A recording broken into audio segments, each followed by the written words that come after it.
예, 안녕하십니까. 이 임재어록 공부 이번 시간에는 교재 317페이지부터 하겠습니다. 임재 선사가 그 도량에 소나무를 심고 거기에 대한 선문답을 나눈 겁니다. 임재 스님이 소나무를 심고 있을 때에 황벽 스님이 물었습니다.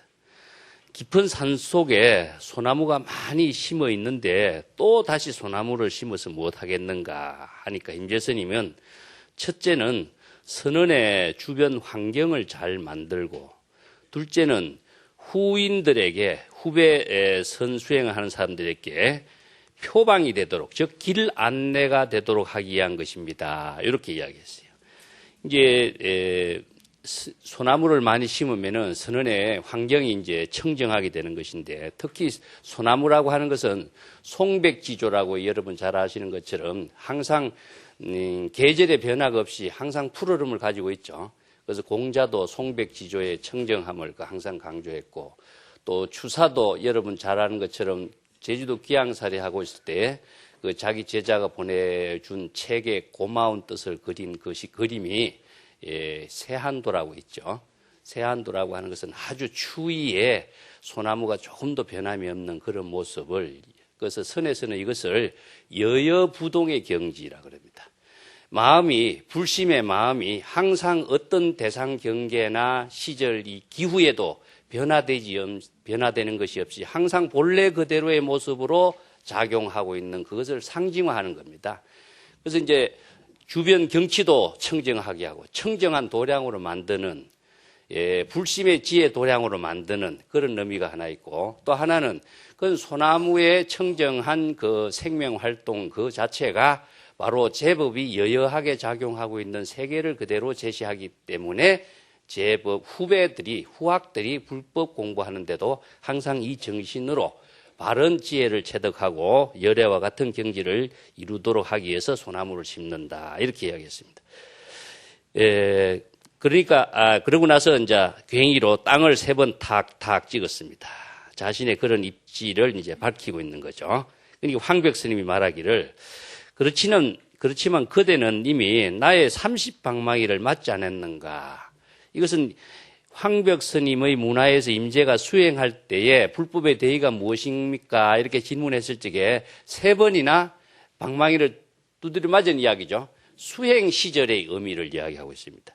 그래서 수행 시절에 그대가 30방망이를 맞고서 비로소 그대 나름대로 독자적인 안목을 갖추게 된 것이 아니냐 하는 것이죠. 그러니까 임재 스님이 그러한 그 옛날 그 모습을, 수행 시절의 모습을 회상하면서 괭이로 땅을 3번 찍고는 흑흑거리면서 숨이 차는 소리를 냈습니다. 제가 스님의 문화에서 그때 수행했을 적에는 정말 힘든 시절이었습니다. 이런 이야기죠. 자신의 그런 경지를 이제 그 선생과 대화를 하면서 행동으로 보여주고 있는 거죠. 그러니까 황벽 스님이 말하기를, 나의 종지가 그대의 시대에는 널리 세상에 번창하게 될 것이다. 이걸 예언을 한 거죠. 그 황벽이 임재를 이렇게 인가했다라고 하는 그러한 내용이기는 한데, 여기에는 뒤에 단하고 연결되어 있습니다만은 황벽의 불법이 임재를 통해서 번창되고 있는 그 사실을 예언하고 있는 부분이 또 나옵니다. 그런데 벽암록에도 요 구절을 그 풍월연소라고 하는 인물이 임재의 4대의 법을 이은 선성인데, 풍월연소 선사가 임재의 불법을 개성하게 된 그 사실을 예언하고 있다라고 하는 점을 강조하고 있습니다. 그 뒷단에 읽어보면 나오겠습니다만은, 황벽이 임재를 보고 나의 종지가 그대의 시대에 널리 세상에 번창될 것이다, 이 한마디 하는 것을 가지고 벽암록을 벽암록을 강의한 벽암록 38칙에는 황벽을 이렇게 비판했어요.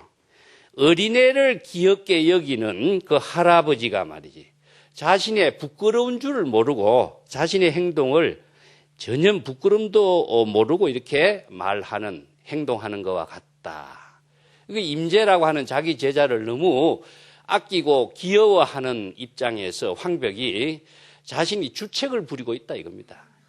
자기가 벌써 업을 짓고 있는 중생심에 떨어지는 그 사실도 모르고 있는 모습이다. 이렇게 비평을 해요. 예, 그런 모습이 드러나죠. 황벽이 임재라고 하는 인물을 애언을 했다라고 하는 것은 임재라고 하는 제자에게 집착하고 있는 모습이 그대로 드러난 거예요. 이걸 이렇게 비평하고 있습니다. 그 뒷단에 연결해서 나오고 있습니다. 교재가 319페이지 볼게요. 예, 318페이지 밑에 뒤에 위산 스님이 이 이야기를 이제 제시해서 자기 제자 앙산에게 물었습니다. 황벽 스님이 당시 임재 한 사람에게만 불법을 부촉했는가? 아니면 또 다른 사람에게도 부촉한 사실이 있는가? 이것은 이제 질문을 하니까 앙산이 대답하기를 있지요. 그랬습니다. 다만 먼 훗날의 일이기 때문에 애언을 한 먼 훗날의 일이기 때문에 스님께 말씀드리고 싶지 않습니다. 왜 말씀드리고 싶지 않냐면은 선은 항상 지금의 문제를 상먹고 지혜롭게 살아야 되는데 미래의 예언에 대해서 먼 훗날에 대해서 이야기하는 것은 선의 지금 생활에서 벌써 어긋났죠. 그래서 그 점에 대해서 난 그 미래에 대해서 이야기할 필요가 뭐 있습니까? 이러니까 위산이 그렇지만 나도 알고 싶으니까 자네의 안목을 한번 이야기해보게. 그 차원은 나도 이해한다. 그렇지만 한번 이야기해봐라. 그러니까 앙산이 말하겠어요. 한 사람이 남쪽을 가리키면서 5월 지방이라는 것은 삼국시대의 강남지방입니다. 그래서 오나라가 이루어진 것을 5월 지방이라고 하는데 그 강남 지역에 크게 교화를 펼치고 불법을 성행시키게 될 사람이 있는데 그가 대풍, 큰 바람을 만나면 멈추게 되리죠. 이것도 예언이에요. 이어서 대풍이 누구냐면 풍월연소라고 하는 인물입니다. 그래서 이제 임재의 불법이 흥화존장을 거쳐서 황벽에서부터 불법이 개성되고 있는 것을 이제 이게 예언한 겁니다. 흥화라고 하는 인물. 그 다음에 해옹이죠. 남원이죠. 남원 해옹 거쳐서 풍월. 사대를 거칩니다. 이렇게. 남원 해옹을 거쳐서 풍월연소라고 하는 인물이 등장하게 되는 것을 이야기하고 있습니다.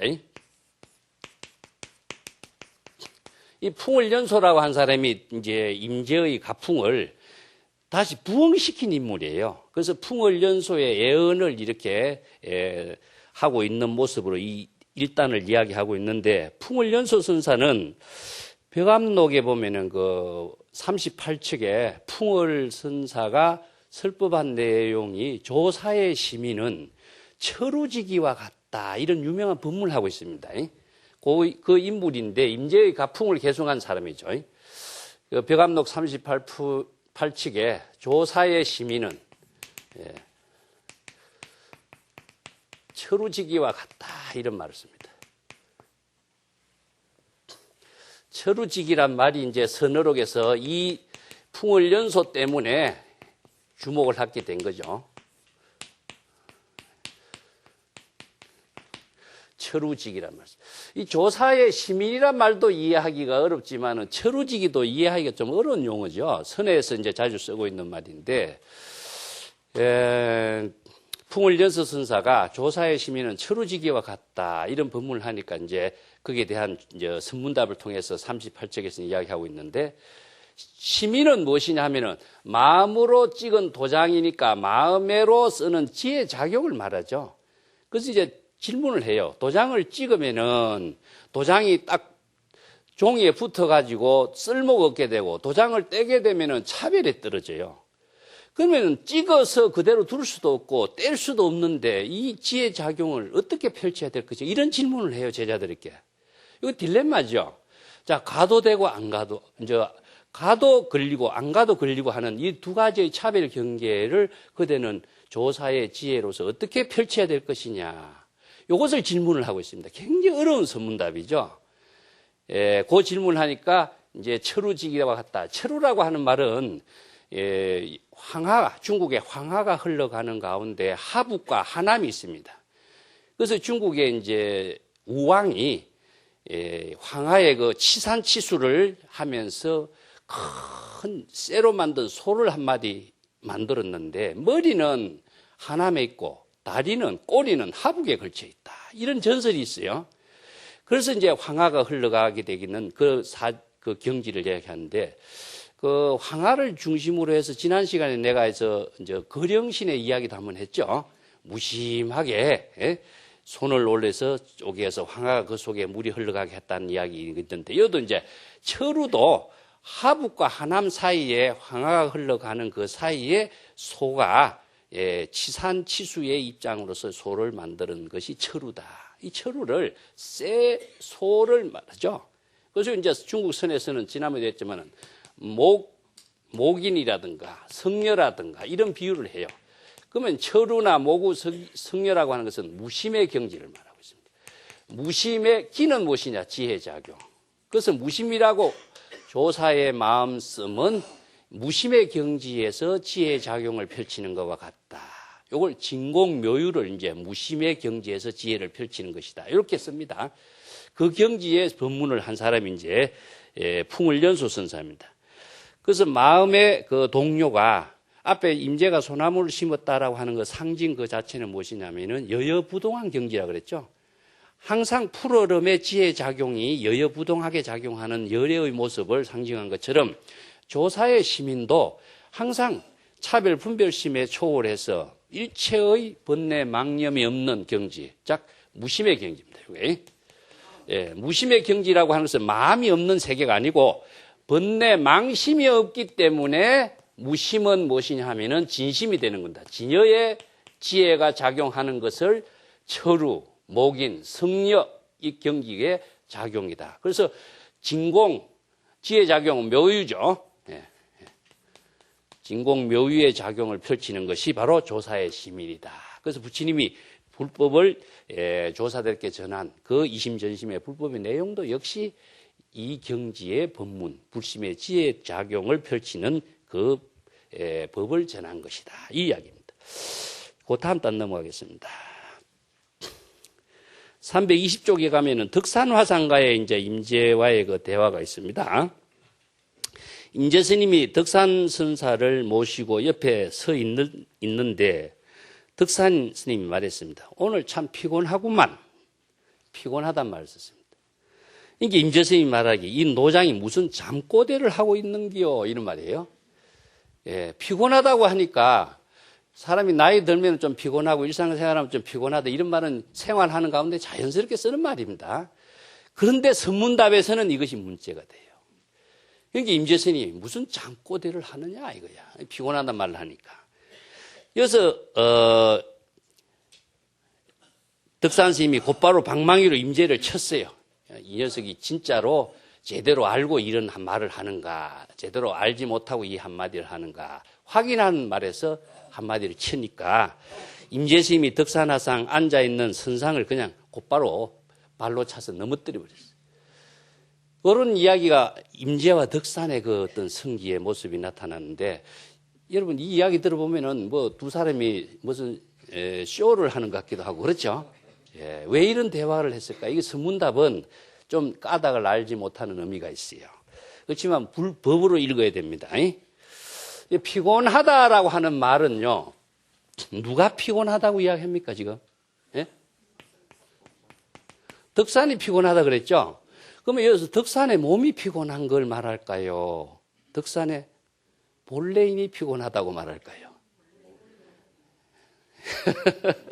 몸이 피곤하다. 여기서 이제 피곤하다는 말을 하나는 몸으로 이해하게 되고 하나는 본래의 자신의 본심으로 이해하게 되고 몸은 피곤할 수가 있죠. 그죠? 그러면 몸의 차별이 떨어진 것이 되죠. 그 덕산은 그럼 중생이 되어버립니다. 그렇기 때문에 여기서 덕산이 말하는 피곤하단 말은 사실상 무심코 오늘 좀 피곤하네 이 말 했는데 임재는 이것을 차별에 떨어진 것을 지적해버린 거예요. 뭐가 피곤하다. 잠꼬대 같은 소리 하지 마라. 뭐가 피곤하냐. 당신은 몸이 피곤하다고 이야기할지 몰라도 내가 볼 적에 피곤하다는 것은 본심을 말하는 겁니다. 우리가 항상 지금 여기 자신의 본심의 지혜 작용을 하는 것이 선이기 때문에 여기서 잠꼬대를 하느냐 하는 말은 몸이 피곤한 것처럼 이야기하는 덕산을 지금 한 방 치는 거예요. 근데 여기에서 본심은 피곤하다 아니면은 병들다 이렇게 말할 수가 없죠. 예? 본심은 병이 드는 것도 아니고 피곤한 것도 아닌 거죠. 항상 본심의 지혜는 여여부동하죠. 그 이야기를 지금 하고 있습니다. 이와 비슷한 선문답이 어디 있냐 하면요. 마조 스님이 병으로 누워 있었어요. 누우니까 자기 원주가 스님 오늘 몸이 좀 어떠십니까? 스님 병 문안하는 소리입니다. 오늘 스님 몸이 좀 어떠십니까? 하니까 마조선사는 일면불 얼면불 그럽니다. 예. 일면불 얼면불. 벽암록에 나온 말입니다. 예. 다른 말 한마디 하지 않고 일면불 얼면불 그래요. 그래서 일월이란 말을 붙잡고 부처란 입장에서 밝히고 있어요. 그래서 몸이 오늘 병환이 어떻습니까? 하니까 일면불 얼면불. 이 말은 참 어려운 공안입니다. 제가 여기서 원주는 몸이 피곤한가 몸이 병환이 어떤가를 질문했는데 마조는 법신의 작용으로서 대답을 해요. 부처는 날, 이제 이것은 이런 낮이고 밤이고 이렇게 상징할지라도 항상 부처의 지혜 작용은 변함이 없죠. 여여부동의 경지죠.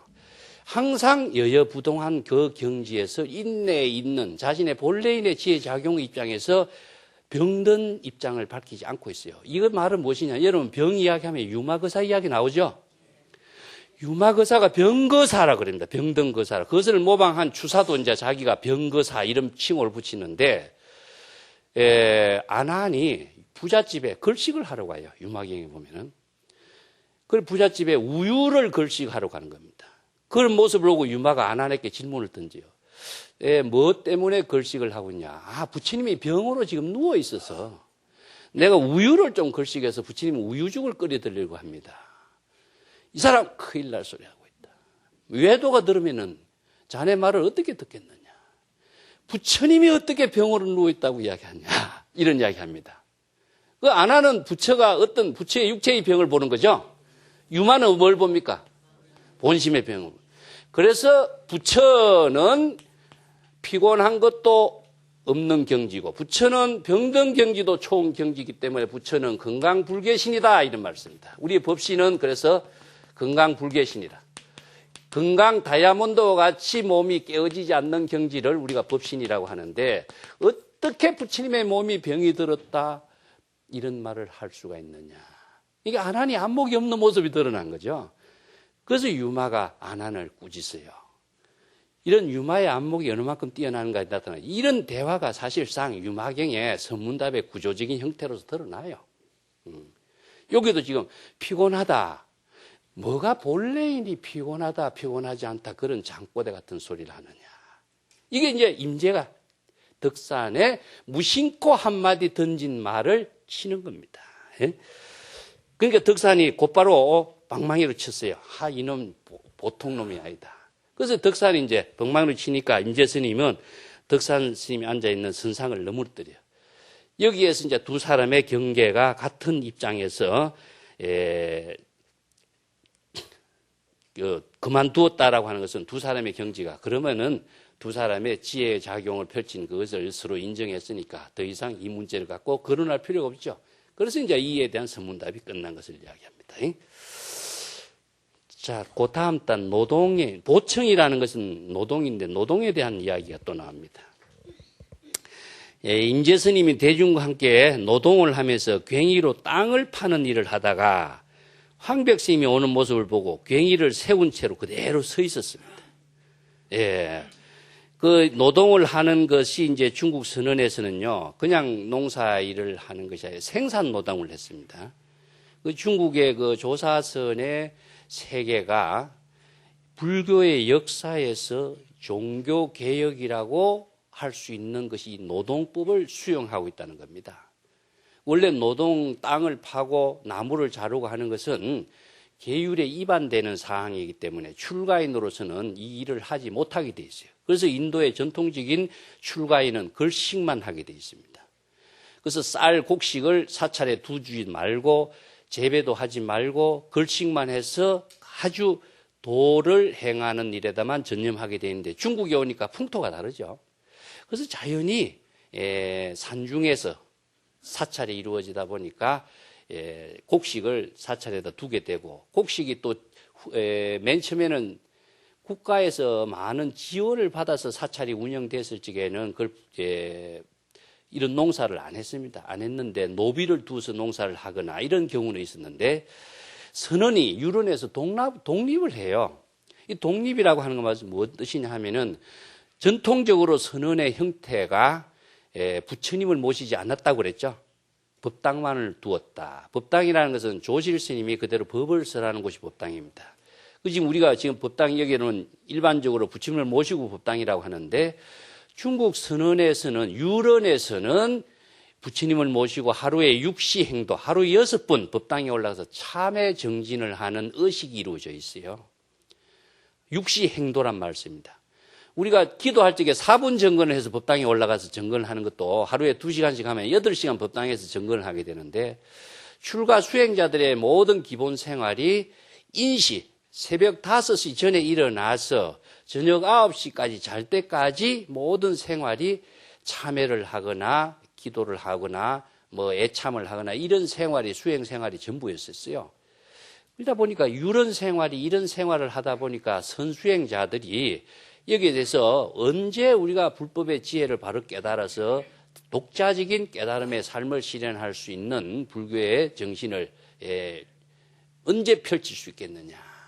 그래서 이제 이런 유론 생활에서 우리가 벗어나야 되겠다 해서 유론에서 독립을 해요.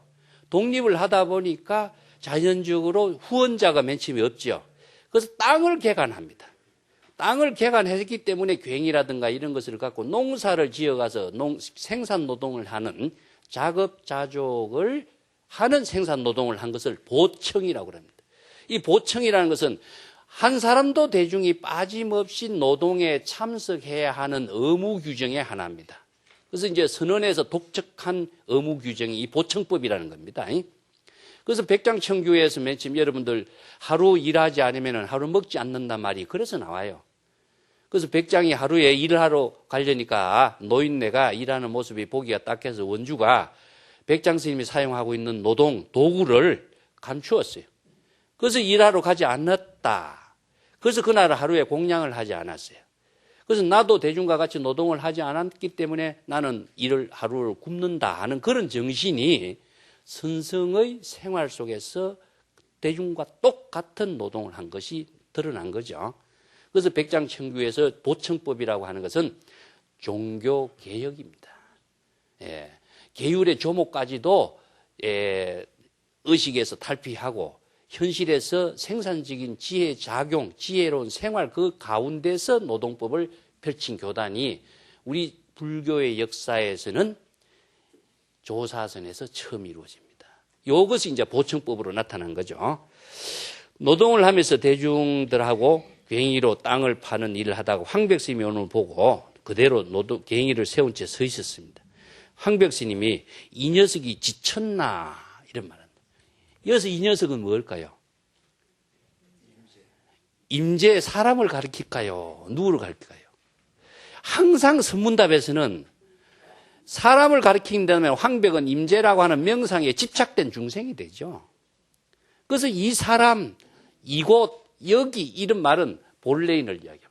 본심의 법신의 작용을 말하고 있어요. 그 이놈이 지쳤나? 왜 가만히 서 있느냐? 가만히 서 있는 모습을 보고 하는 말이 임재를 보고 하는 말이 아니라 실제로는 임재의 본래인의 지혜작용이 멈춰 있는 상태를 지적하고 있는 겁니다. 그래서 명상, 임재라고 하는 몸을, 형체를 본다면 명상에 떨어진 황백의 중생이 돼요. 그렇기 때문에 선문답에서는 이놈이 지쳤나 하면은 어떤 사람은 임재의 모습을 보고 지쳤나 이렇게 보겠죠. 실제로는 임재가 몸을 움직이는 주체는 지혜작용의 본래인이죠. 그래서 본래인을 보고 지쳤나 이렇게 한 겁니다. 임재 스님이 말하기를 괭이도 들지 않았는데 지칠 일이 있습니까? 괭이도 들지 않고 서 있죠. 이게 무엇이냐면 괭이라고 하는 차별 대상 경계도 의식을 하지 않는 본래인이 어떻게 지칠 일이 있습니까? 이런 말이죠. 자기가 괭이를 세워두고 있는 모습을 가지고 그대로 선문답을 지금 나누고 있는 겁니다. 그래서 무심의 경지죠. 본래인이 괭이라고 하는 분별 의식의 대상 경계를 초월해서 자신의 작용하고 있는 모습이 무심의 경지에 있는 내 본래인의 지혜작용이 지칠 일이 있습니까? 이런 대답을 하는 겁니다. 예. 그러니까 황벽이 방망이로 곧바로 쳤습니다. 방망이로 쳤다라고 하는 것은 이제 그대로 인정하고 있는 의미죠. 예. 그 임재스님이 방망이를 받아치고는 황벽선을 그대로 밀쳐버렸다. 예, 이거 두 사람이 이제 지혜 작용을 나누는 겁니다. 예, 본래인이 지치지 않는 지혜 작용의 모습이죠. 임재도 지치지 않는 지혜 작용이 살아있는 모습을 보여주고 황벽도 본래인의 지혜 작용으로서 그대로 보여주고 있는 것을 이제 행동으로 보여준 겁니다. 황벽심이 윤하를 불렀어요. 나를 좀 일으켜 주게. 윤하도 옆에서 노동을 같이 하고 있었겠죠. 황벽심이 자빠져 있는 상태니까 윤하야 나 좀 일으켜 주게 이런 이야기입니다. 하니까 윤하스님이 가까이 가서 황벽스님이 일으키면서 말하기를 화상께서는 어째 저 미친놈이 무례함을 용서하십니까? 저렇게 무례하게 행동을 하는 임재를 어떻게 가만히 두고 봅니까? 이런 이야기죠. 그래서 황벽스님이 일어나서 윤하를 방망이로 쳤습니다. 윤하는 어떻습니까? 본래인의 지혜작용을 보지 못하고 형상에 떨어진 임재와 황벽의 모습만 보고 있죠. 이런 경계에 떨어져서 사양 분별을 하는 놈 하면서 친 거예요. 예. 그러니까 이제 임재 스님은 굉의질을 하면서 말했습니다. 제 방에서는 화장을 하지만은 나는 여기서 단번에 산채로 묻어버리지. 이런 말씀입니다. 이게 산채로 화장을 한다. 화장을 한다. 산채로 묻어버린다 말은 무슨 말일까요? 여기에서. 예. 내가 살인도 할인금 이야기를 자주 했죠. 예? 뭘 죽입니까? 예? 화장해서 죽이는 것이 뭐죠? 예? 중생심이죠. 예. 중생심을 화장해서 죽인다. 이것을 살인도를 표현하는데 또 여기서 산채로 묻어버린다. 그대로 그냥 있는 그대로 지금 여기에서 그대로 산채로 묻어버린다. 이런 것은 이것도 살인도의 작용인데 화장하는 거하고 산채로 묻어버린다 하라고 차이가 무엇이냐 하면은 이것은 지금 여기에라고 하는 거예요. 지금 여기에서 곧바로 그런 지혜작용을 펼치고 있는 것을 무엇이냐 하면은 자신은 돈법으로서 동교의 법을 펼치는 사람이다. 이런 이야기입니다. 선이라고 하는 것은 항상 지금 여기 시절 인연의 지혜를 작용하는 것이 바로 생명력이 있는 것이지.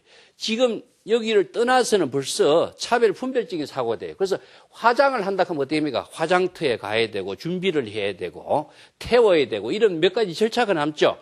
이것은 무엇이냐면은 점교. 점은 방편을 사용하는 것이고 돈은 방편을 사용하지 않는 거예요. 그래서 어떤 방편을 사용하냐? 그래서 선은 직지인심이야. 항상 지금 여기에서 곧바로 지혜를 작용하는 것이 선의 생명이고요. 이 시간과 이 공간을 떠나서 선의 지혜작용을 펼치는 것은 벌써 죽었어요. 그래서 선은 돈교다. 그래서 북종선에서 점교에다가 남종선에 동교라고 주장하는 의미가 여기 있습니다. 동교와 점교의 차이는 무엇이냐 하면은 점교는 방편을 쓰는 거예요.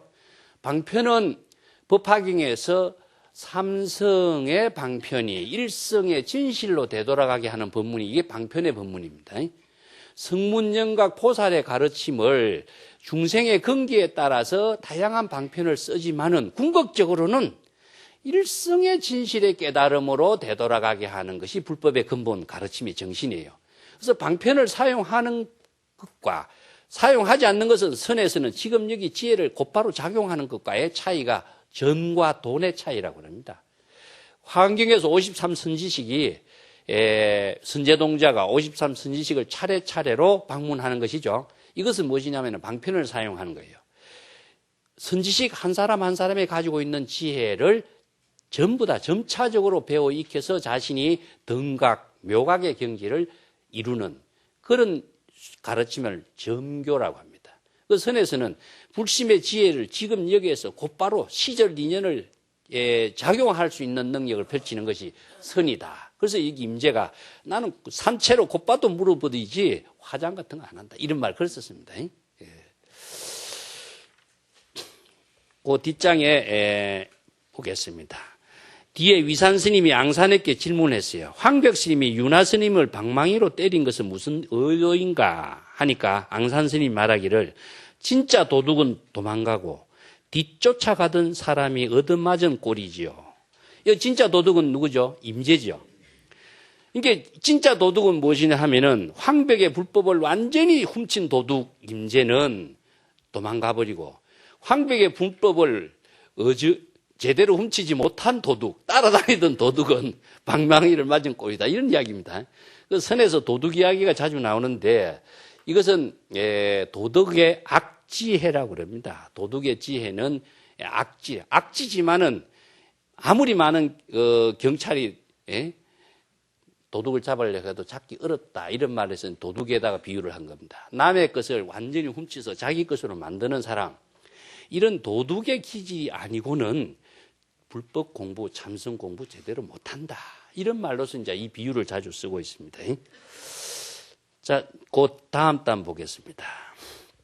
여기 이제 자선하고 있는 모습이죠. 임재 스님이 하루는 성당 앞에서 자선을 하고 있었어요. 스님들이 앉아있는, 살고 있는 곳이 성당인데, 그때 황벽 스님이 오는 것을 보고 일부러 눈을 찌그시 감았어요.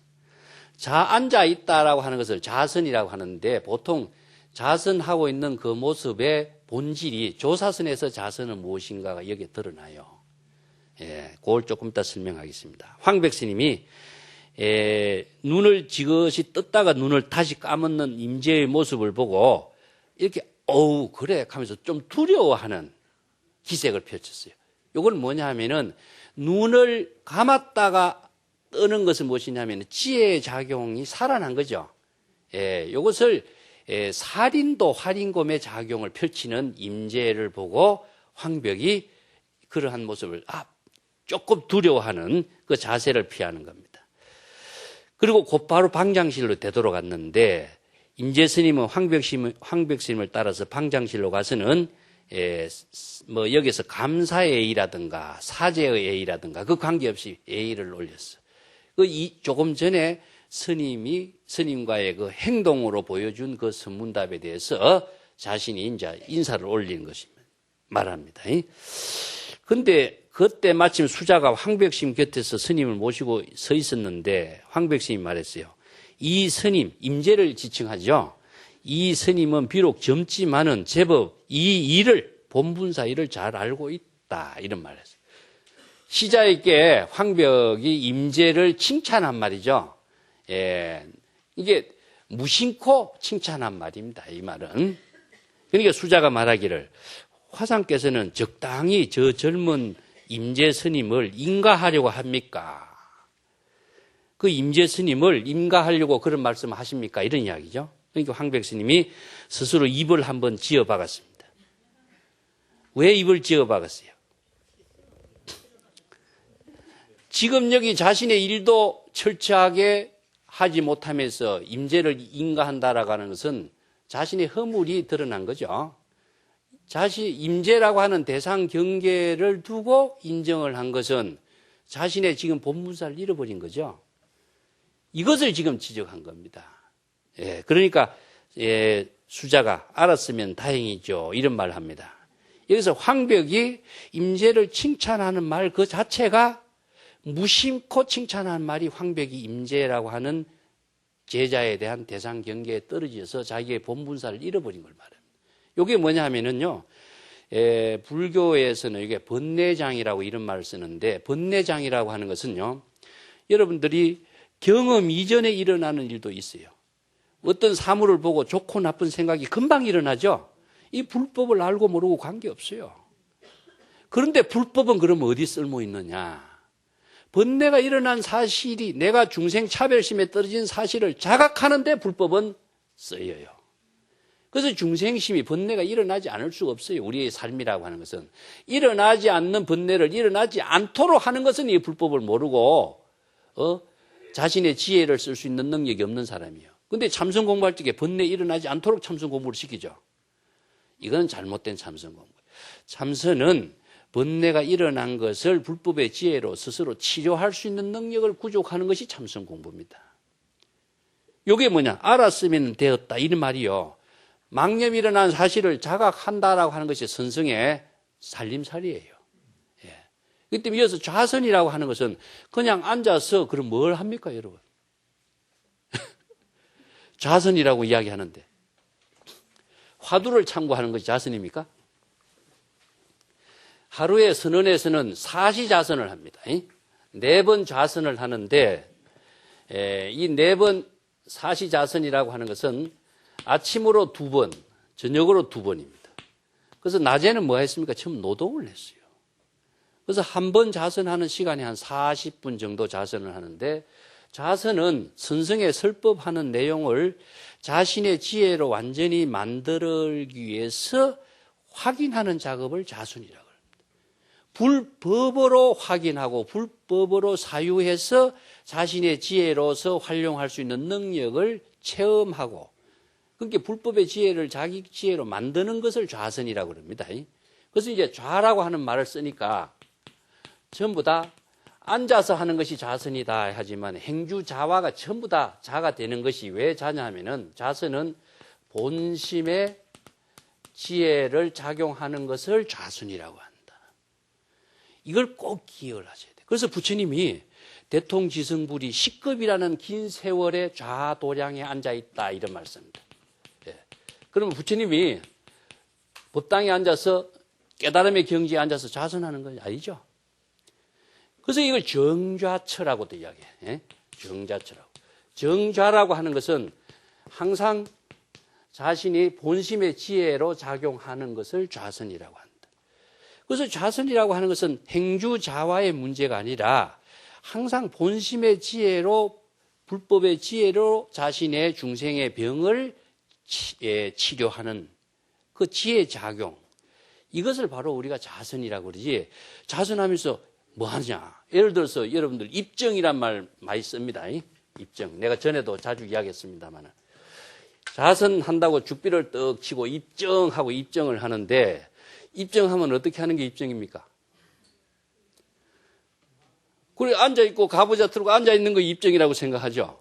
그거는 형상으로 하는 입정이지 사실상 명상에 떨어지는 입장이 되는 것이지 참선 공부의 입정은 아니죠. 이 정이라고 하는 것이 무엇이냐 하면은 진여의 지혜가 되도록 하는 것을 정이라고 합니다. 그래서 입이라고 하는 것은 진여의 지혜가 되는 진여의 지혜 작용이 되도록 하는 것을 어떻게 이루죠? 자각을 통해서 진여의 지혜 작용이 되는 것을 입정이라고 한다. 그래서 중생심에 일어나는 자신의 번뇌 망념을 불심의 지혜로 치료하는 그것을 입정이라고 하고 참선이라고 하고 좌선이라고 하고 선정이라고. 다른 말로도 이 불이 법문 마찬가지입니다. 불이 법문에 들어가다 여러분 이렇게 많이 지금 알고 있죠? 그렇게 알고 있으면 많아요. 이게 잘못된 겁니다. 불이 법문에 어떻게 들어가요? 불이 법문이라는 곳이 어떤 곳인데 어떻게 들어가는지 모른다면은 불이 법문에 들어가단 말 아무리 알고 있어도 자신이 그것은 더 혼란스럽게 만들겠죠. 불의의 경지를 깨닫는 법문 이렇게 여러분이 이야기하세요. 그럼 불의는 어떤 경지냐? 진여를 불의라고 한다. 항상 이걸 생각하셔야 됩니다. 자신의 본래 청정한 마음 그 진여가 중생심의 차별을 초월한 그 경지가 불이라. 그래서 불의는 이려라고도 하고 여여라고도 하고 열애라고도 하고 그래서 한마디로 말해서 열애나 같은 말입니다. 자신의 진여의 지혜가 작용하도록 하는 것은 자각에 의해서만 이루어져.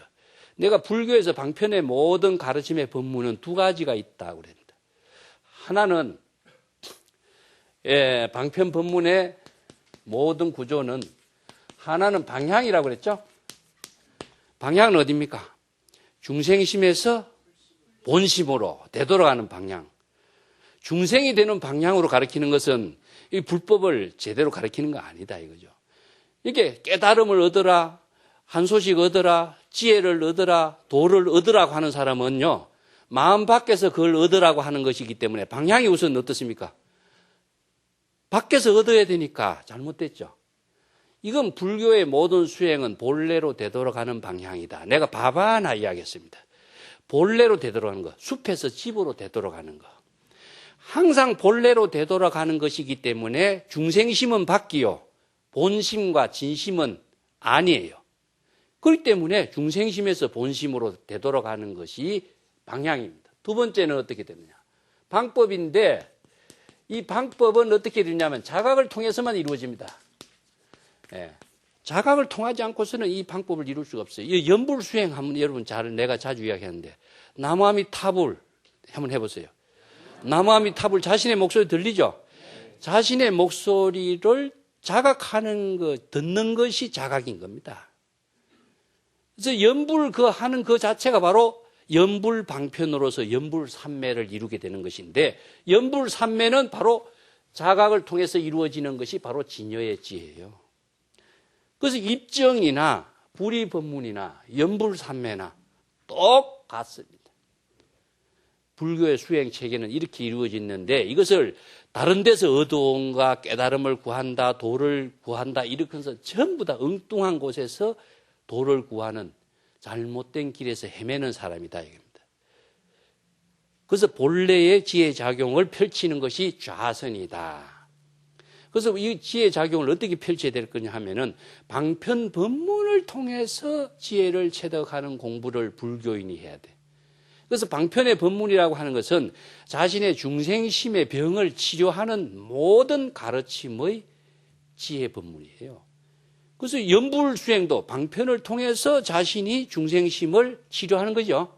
연불을 하지 않으면은 우리는 마음은 번뇌 망념으로 가득 차버려요. 그런데 연불을 함과 동시에 어떻습니까? 번뇌 망념은 다 없어지고 연불하는 깨달음의 생활이 이루어지죠. 참선도 마찬가지.